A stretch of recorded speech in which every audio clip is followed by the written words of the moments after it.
Breaking news చూస్తున్నాం. విజయవాడలో వర్షం తగ్గినా వరద భయం వదలడం లేదు. ఇళ్లలోకి వరద నీరు చేరి జనం నానా ఇబ్బందులు పడుతున్నారు.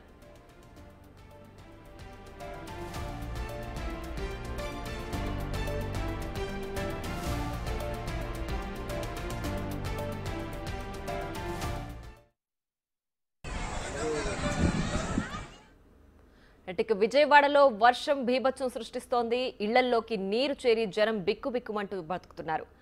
బుడమేరు ప్రవాహంతో రోడ్లపైకి భారీగా వరద నీరు చేరడంతో జనం ఎక్కడికక్కడ జనజీవనం స్తంభించిపోయింది.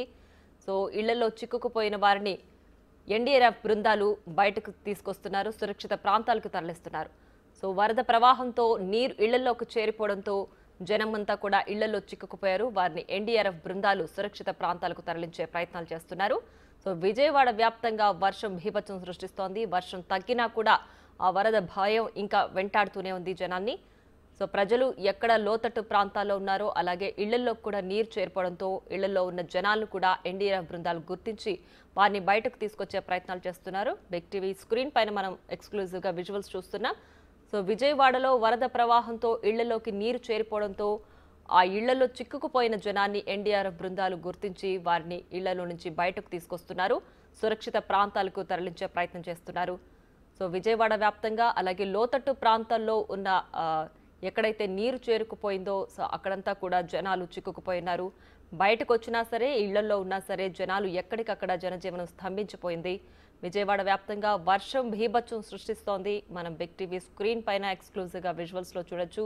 మోకాలు లోతు నీరు చేరిపోయింది. ఇళ్లల్లో కూడా వర్షం నీరు చేరిపోవడంతో జనం ఎక్కడుండాలో దిక్కుతోచిన పరిస్థితుల్లో ఉన్నారు.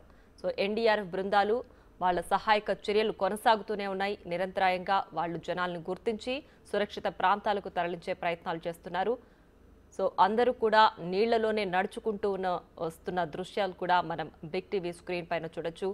విజయవాడ వ్యాప్తంగా బుడమేరు ప్రవాహంతో ఈ వరద ప్రవాహం అంతా కొట్టుకొస్తున్నట్లు, ఇళ్లలోకి ఆ నీరు వస్తున్నట్లుగా కూడా తెలుస్తోంది.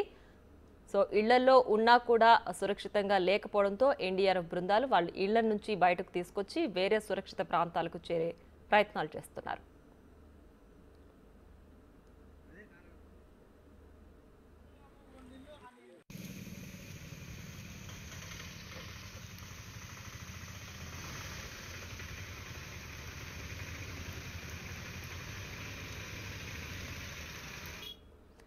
ఇక మరింత సమాచారం మా ప్రతినిధి సాయి శంకర్ లైవ్ లో అందించడానికి సిద్ధంగా ఉన్నారు. సాయి శంకర్, చెప్పండి, విజయవాడ వ్యాప్తంగా వరద ప్రవాహం ఏ విధంగా ఉంది? ఎన్డీఆర్ఎఫ్ బృందాల సహాయక చర్యలు ఎలా కొనసాగుతున్నాయి?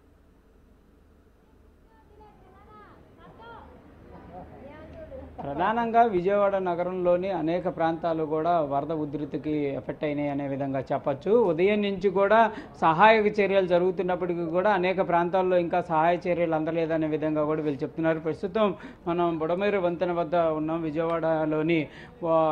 ప్రస్తుతం ఇక్కడ ఇంకా కూడా వరద నీటితోనే ఈ యొక్క గృహాలన్నీ కూడా నిండిపోయినటువంటి పరిస్థితులు ఉన్నాయి. వీళ్ళు బయటికి వచ్చేటటువంటి సిచ్యువేషన్లు కూడా లేవు.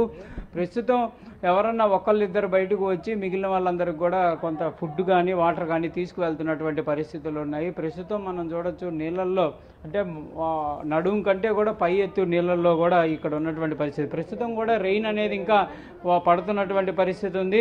ఒకవేళ కనుక ఇదే విధంగా కొనసాగితే కూడా కొంత మరింత రెస్క్యూ పరిస్థితులు వచ్చేటటువంటి సిచ్యువేషన్ ఉందనే విధంగా కూడా ప్రస్తుత పరిస్థితి చూస్తే కనిపిస్తుంది. ఎందుకంటే వరద ఉధృతికి బుడమేరు వంతెన ఏదైతే ఉందో అదంతా కూడా పై వరకు వాటర్ కూడా వచ్చేసినటువంటి పరిస్థితుల నేపథ్యంలో ఆ పక్కన ఉన్నటువంటి ఈ ఏరియాలంతా కూడా ఎఫెక్ట్ అయినాయి. పూర్తిగా నడుము లోతు నీళ్లతో కూడా ఈ ఏరియాలంతా కూడా ముడిపోయిన పరిస్థితులు ఉన్నాయి. ప్రస్తుతం స్థానికులు ఉన్నారు. ఏంటంటే ఎలా ఉంది పరిస్థితి మీది? సార్ లోపల మాయే ఒక 5 గేదెలు ఉండిపోయినాయి సార్.